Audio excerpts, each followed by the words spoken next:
Pelikāni savas spalvas ļoti rūpīgi kop, iezīmē tādu eļļainu sekretu, lai pārāk nesanītu ūdeni.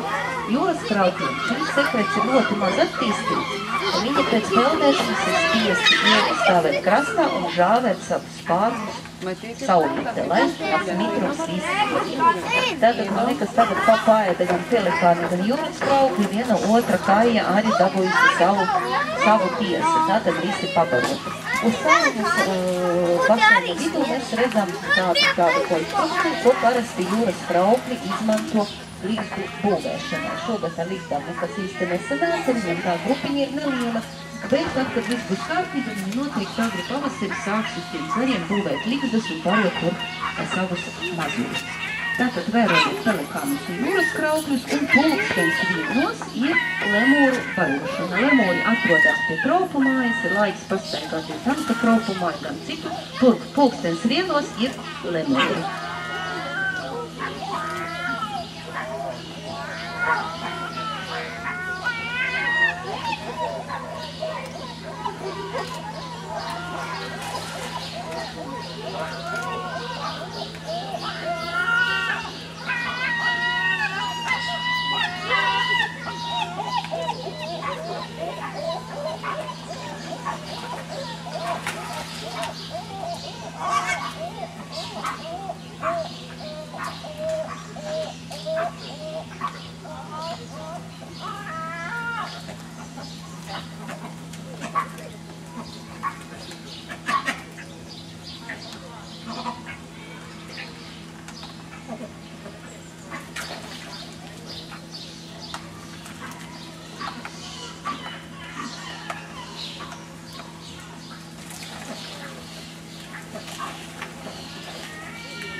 Ай, да пеликаны, блин.